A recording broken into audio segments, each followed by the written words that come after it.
বাবা বাড়িতে তার কাপড় নাই, পোশাক নাই, খাবার তো নাই। প্রতিদিন নবীজির পিছনে নামাজে এসে তিনি জামাতে নামাজ পড়ে, নবীজির পিছনে নামাজ পড়া হয়। নবীজি যখন দুই দিকে সালাম খানা ফিরিয়ে দেয়, সঙ্গে সঙ্গে মসজিদ নববী থেকে তিনি বেরিয়ে চলে যায়। সাহাবারা বলেন, ইয়া রাসূলুল্লাহ, নবী গো, আপনার অমুক সাহাবা প্রতিদিন আসে, নামাজ পড়ে আর মসজিদ থেকে বেরিয়ে যায়। সে কি মুশরিক হয়ে গেল? সে কি মুনাফিক হয়ে গেল? নবীজি বললেন, সাহাবারা খবরদার, মানুষকে না জেনে না বুঝে তুমি মুশরিক তোমরা বলো না। এবার যখন আজান দিয়ে দেবে, মসজিদে নববীতে আসবে, তাকে বসতে বলবে। রাসূলুল্লাহ বসতে বলেছে, তাকে বলবে বসে যাবে। সঙ্গে সঙ্গে আপনার নবীজি সাহাবাদেরকে বললেন, ফজরের আজান হয়ে গেল। আজানটা দিলেন কে? হযরতে বিলাল ফজরের আজান দিয়েছে, মধুর সুরে, এত সুন্দর সুর করে আজান দিলেন। সমস্ত সাহাবারা একে একে মসজিদে নববীতে জমা হয়ে গেলেন। নবীজির জলিল কদর সাহাবা, অতি গরীব, অতি গরীব, তিনি গিয়েছেন নবীজির পিছনে নামাজে দাঁড়িয়েছেন। নবীজি আমার ইমাম, দয়ার নবী, তিনি ইমামতি করেছেন, ডানে বাঁয়ে সালাম কানা ফিরিয়েছেন। সাহাবা সঙ্গে সঙ্গে বেরিয়ে যায়। সাহাবারা বলেন, ও নবীর সাহাবা বসো, নবী তোমাকে বসতে বলেছে, তুমি বসে যাও। সঙ্গে সঙ্গে তিনি বসে গেলেন। আল্লাহ নবী দোয়া তাসবিহ থেকে ফারেগ হয়ে গেলেন। দেওয়ার পরে সাহাবাদেরকে বললেন, ও সাহাবারা, একটু তোমরা জমে জমে জমে বসো। সাহাবারা যখন বসা, নবী বলেন, ও আমার অমুক সাহাবা, তুমি কোথায় খাড়া হও? সঙ্গে সঙ্গে তিনি বলছেন, ইয়া রাসূলুল্লাহ, বলো ও সাহাবা, তোমাকে আমি প্রশ্ন করব, বলো বলো তুমি কেন কোরআনের মজলিসে বসো না? কোরআনের মজমাতে কেন বসো নাই বলো? বলে, নবী গো, আমি মনে করেছিলাম জীবনও কোনোদিন কাউকে বলবো না, কোনোদিন কাউকে জানাবো না, কোনোদিন কাউকে শোনাবো না। ওগো নবী, আজকে আপনি জিজ্ঞাসা করেছেন, আমি আর থাকতে না পেরে আপনাকে বলাই লাগবে। নবীজির সামনে চোখের পানি গড় গড় গড় গড় গড় গড় গড় গড় করে ঝরিয়ে দিয়ে নবী বলছেন, সাহাবারে, আমি তো তোমাকে জোরে ধমক দিইনি, আমি তো তোমাকে জোরে কথা বলি না। বলো সাহাবা, তুমি কান্না করো কেন?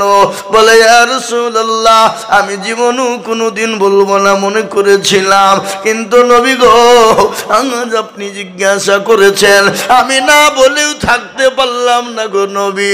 বলে, বলো কি হয়েছে? বলে, রাসূল, আপনি যেদিন থেকে বলেছেন এক ওয়াক্ত নামাজ যারা ইচ্ছাকৃত কাজা করে দিল, কাজা করলো না, সে 2,88,000 বছর জাহান্নামে পড়বে। ওগো নবী, যেদিন থেকে আপনি বলেছেন যারা এক ওয়াক্ত নামাজ ছেড়ে দিল, পড়লো না, সে কুফরি করে ফেললো, এমনকি কাফেরের দরজায় সে পৌঁছে গেল।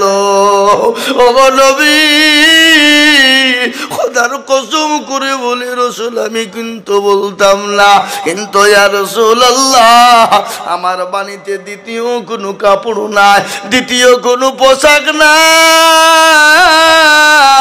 ওগো নবী, আমার বাড়িতে আমার বিবিকে, আমার অর্ধাঙ্গিনীকে আমি গর্ত খনন করে গর্তের ভিতরে উলঙ্গ অবস্থায় রেখে এসেছি গো নবী।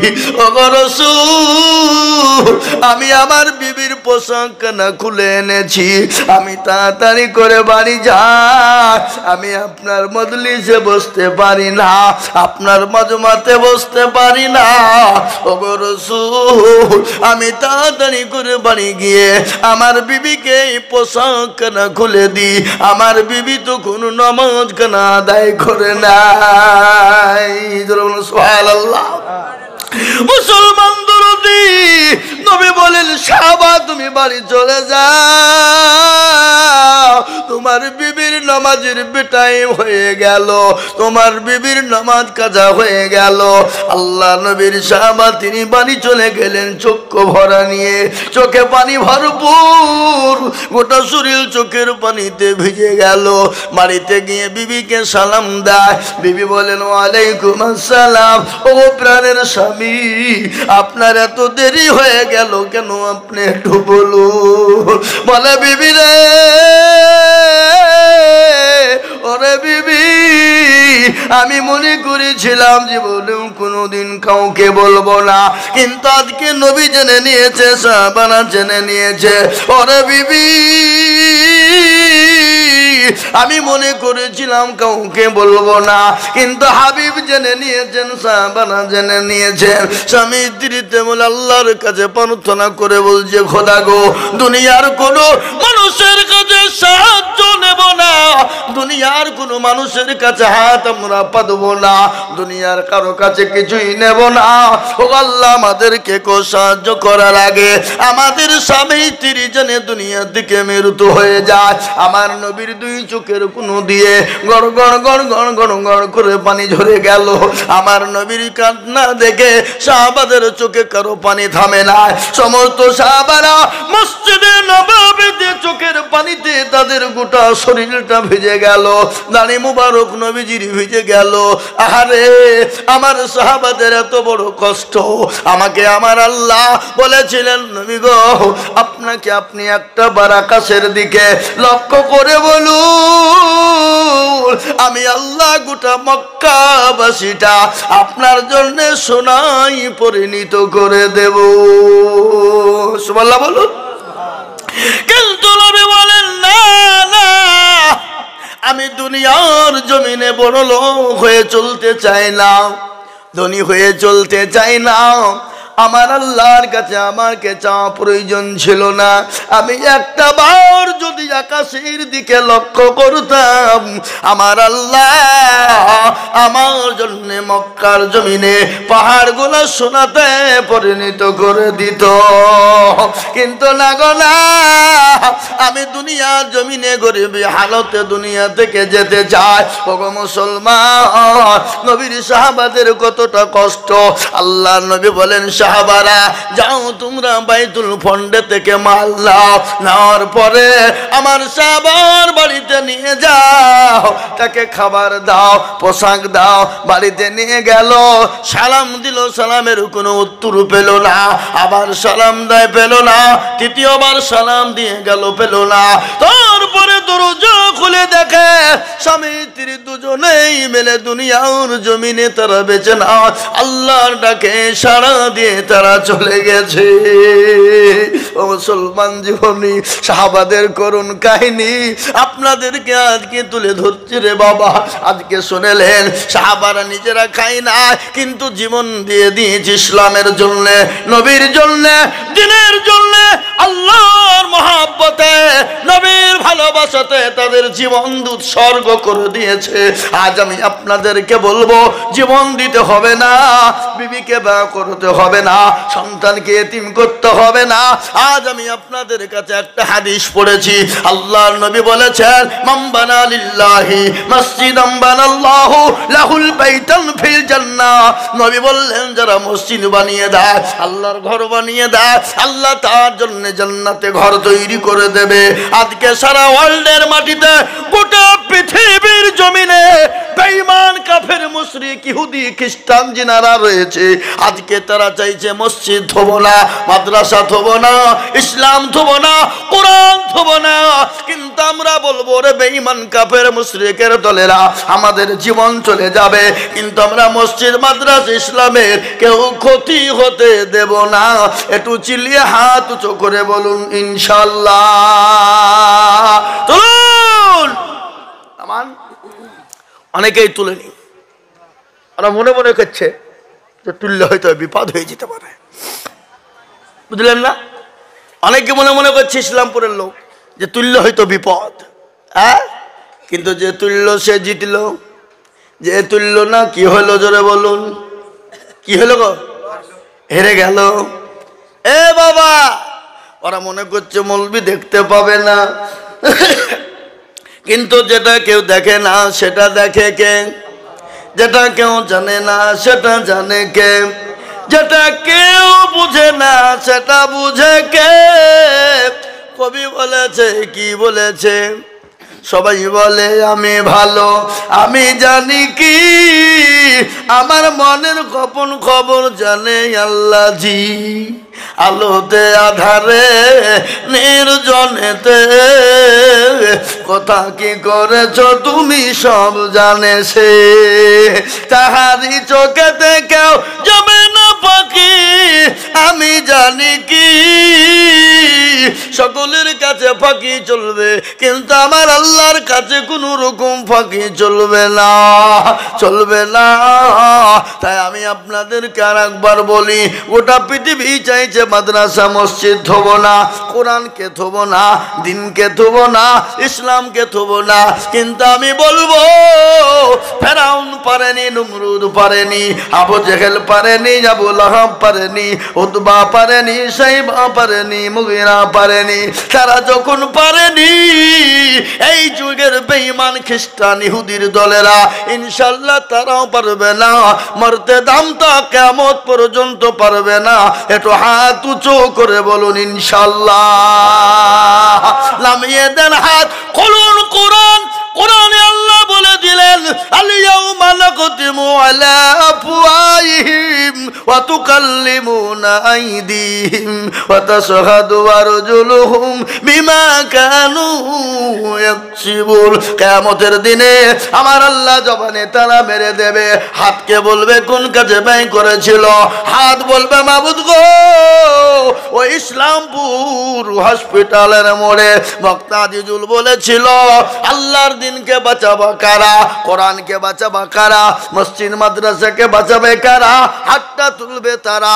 হাতটা তোলার কারণে আমার আল্লাহ জাহান্নামকে হারাম করে দেবে, জান্নাতকে ওয়াজিব করে দেবে। তাই আমি আপনাদেরকে বলবো, ও আল্লাহর বান্দারা, দিনের ওয়ালারা, নবীর প্রেমিকেরা, কারা আছো নবীর প্রেমিক, কারা আছো আল্লাহর প্রেমিক? হাদিসের মধ্যে নবী বলেছে, লা ইউমিনু আহাদুকুম হাত্তা কুনা হাব্বা ইলাই মিন ওয়ালিদিহি ওয়া ওয়ালাদিহি ওয়ান নাসি আজমাইন।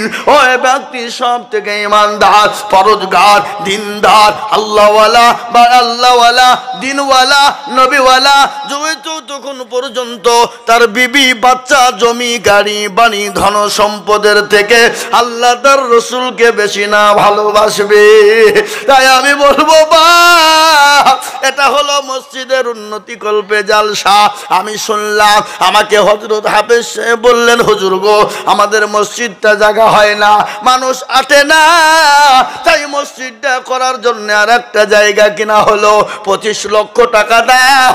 ওগো হুজুর একটু মসজিদের ব্যাপারটা বলবেন, আল্লাহর ঘর কিয়ামত পর্যন্ত থেকে যাবে, আপনি আমি চলে যাব। আল্লাহ নবী বলেছে মানুষ মারা গেলে তার সমস্ত আমল বন্ধ হয়ে যায়, কিন্তু 3টে জিনিস তার সঙ্গে হয়ে যায়। 3টে জিনিস কিয়ামত পর্যন্ত কবরে শুয়ে শুয়ে নেকি পেয়ে যাবে।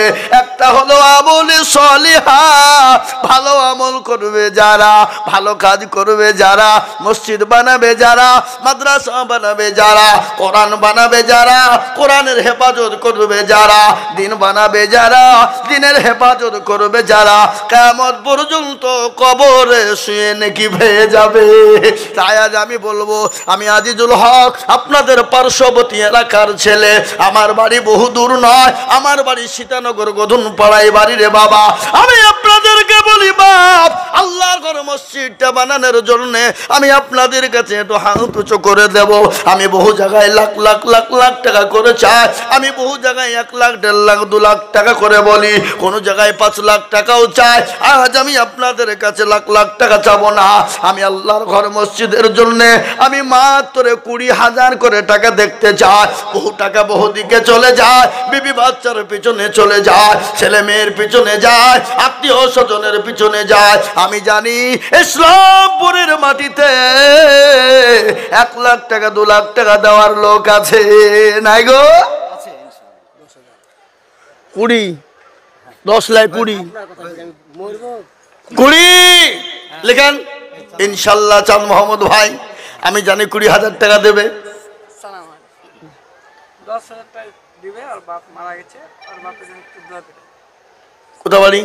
নতুন পাড়াতে হলিছে। মাশাআল্লাহ। কি নাম তোমার? সাজিরুল। 10,000। তুমি কি করো? মাশাআল্লাহ। আমি তো 20,000 চাইছি বাবু। 10 তলায় 20 দেবা তুমি? 1 বছরে দেবা? বলো ইনশাল্লাহ। বলো লেখেন। এগো এই তকবীর হইল। মনে হচ্ছিল আপনারা হসপিটালে বসেছিলেন, কে বলে সে বসলেন নাকি? হ্যাঁ এই বাবুজি, অক্টোবরের 15 তারিখে শুরু করেছি। মার্চ মাসের 9 তারিখ পর্যন্ত প্রতিদিন প্রোগ্রাম। 10 তারিখে, মার্চের 10 তারিখ থেকে আবার রোজা শুরু হয়ে যাবে বাবা। একবার জোরে সরে বলি নারায়ে তাকবীর। আহা, যোগ্য বাপের যোগ্য ছেলে এখানে হাজির। যোগ্য বাপের যোগ্য ছেলে এখানে হাজির। দিল 20,000 টাকা মসজিদ খাতির। আরো দোয়া করি তাহার বাপের কারণ, বাপকে দিও দিও তুমি সুখের জীবন। কিবা দোয়া করি আমি করি গো রব্বানা, বাপকে কবরেতে তুমি কখনো ভুলো না। আরো দোয়া করি আমি করি গো মিনতি, দিও তার বাপকে তুমি জান্নাতের পানি। আল্লাহুম্মা আমিন। আমার জাদু ভাই তিনি 20,000। ওকে তো 20,000 কেন 50,000 টাকা দেওয়া দরকার। ও আমার এলাকা গোটা চষিয়ে ফেললো বালি বেচে, বুঝলেন না? বালি বেচে 200 মালকে 300 বিলে চালিয়ে দেয় নাকি? না তা দেয় না, তা দেয় না। আমি বললাম মজাকে ফিরে, বুঝলেন না? আমি তো 2 গাড়ি মাল ওনার কাছে নিয়েছি। যদি 200 মাল 300 বিলে চালিয়ে দেয় তাহলে আমি লিবো? কথা বলেন না কেন? আমি লিবো কি? তা লিবো না। আমি তো 2 গাড়ি মাল নিয়েছি ওনার কাছে। হ্যাঁ, আমি মজাকে করে বলে ফেললাম। বাবা আপনারা আবার রাগ করেন না।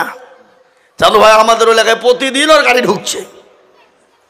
প্রতিদিন আমি সকালবেলা দেখতে পাই, বুঝলেন না? আমি সকালবেলা বাড়িতে বাজারে চায়ের দোকানে বসে, আর ও দেখছে গাড়ি নিয়ে মাল চাইলে চলে যাচ্ছে। কে বুঝলে? হ্যাঁ, তাই দেখেন আল্লাহর বান্দা 20,000।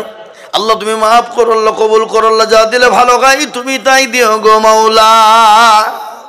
আল্লাহ তুমি জানে মালে বরকত দাও। আল্লাহ ধন সম্পদ তুমি বানিয়ে দাও। কত টাকা কত দিকে যায়, বিবি বাচ্চার পিছনে যায়, ছেলে মেয়ের পিছনে যায়, দাদু দাদির পিছনে যায়, আত্মীয় স্বজনের পিছনে যায়, ডাক্তারের দোকানে যায়। আমি জানি এই হসপিটালের মোড়ে 1 লাখ টাকা দেওয়ার লোক এখানে আছে, কিন্তু আমি 1 লাখ টাকা যাব না। কিন্তু জমিটা 25 লাখ টাকা দাম। আমি আপনাদের কাছে 20,000 করে টাকা। এই দেখেন 2 নম্বর হয়ে গেল। 3 নম্বর আল্লাহর বান্দা মাত্র 20,000। ইনশাল্লাহ একজন দরদি 3 নম্বরে আল্লাহর দিনের জন্যে 20,000 টাকার দাতা। একজন দরদি ভাগ্যবান দেখতে চায়, আল্লাহওয়ালা দেখতে চায়, নবীর প্রেমিক 20,000 টাকার দাতা। আর একজন ভাগ্যবান ইনশাল্লাহ কোন মুসলমান আছে? বলে ইনশাল্লাহ। কি গো, এত বড় মজলিসের ভিতরে 20,000 টাকা দেওয়ার দাতা 3 নম্বরে ইনশাল্লাহ একটা ভাগ্যবান নাই বাপ? একটু বলুন। অনেকের মা চলে গেছে, বাপ চলে গেছে, গাড়ি বাড়ি জমি জায়গা ফেলে দিয়ে চলে গেছে রে বাপ। আজকে আমি আপনাদেরকে বলি বাপ, মা বাপ যত পাকের নাই তাকিয়ে বলছে আল্লাহ এমন কোন দরদের বেটা নাই, এমন কোন দরদের বেটি নাই, এমন কোন দরদের বেটা না, একটু কবরে রাজাব না মাফ হয়ে যাবে। তাই আমি বলি বাপ, এমন কোন আল্লাহ ভালো হবে না বাপ। মাত্র 20,000 টাকা দিয়ে নবীর সুন্নতকে জিন্দা করনে ওয়ালা একটা আইছলাই।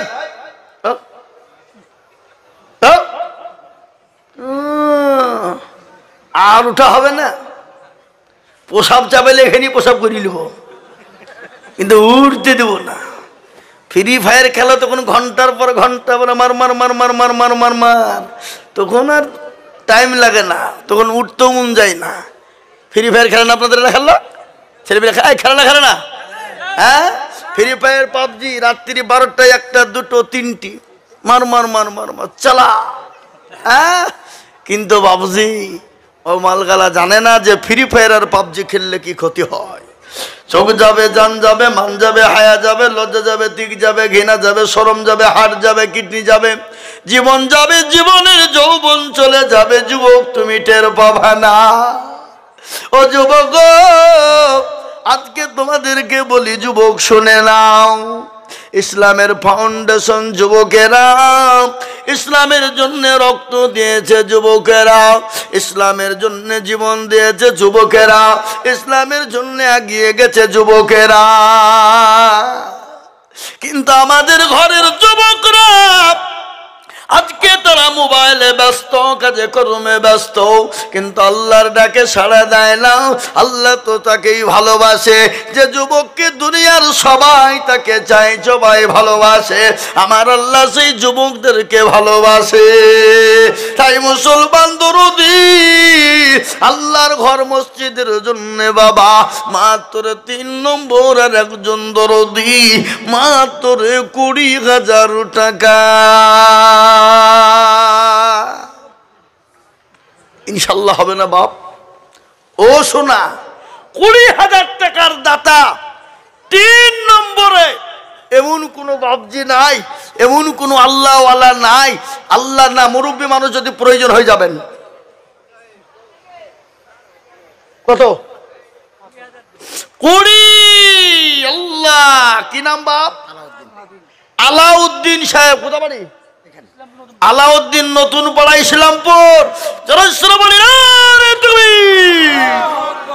আল্লাহ রবেয়ারা বান্দা আলাউদ্দিন ছিল। টুটুল মন্ডল আর আব্বার নামে মারা গেছে 20,000 টাকা দিয়ে। সুবহানাল্লাহ। আলাউদ্দিন দেখো মৌলা এখানেতে ছিল। বাবজি আমার 20,000 মসজিদে লিখিল। আর দোয়া করে আমি বাবজির কারণ দিও গো বাবজিকে তুমি সুখের বাঁধন। আলাউদ্দিন বাবাজি তিনি 20,000 টাকা দিয়েছে। আর একজন যোগ্য বাপের যোগ্য ছেলে টুটুল গো ছিল।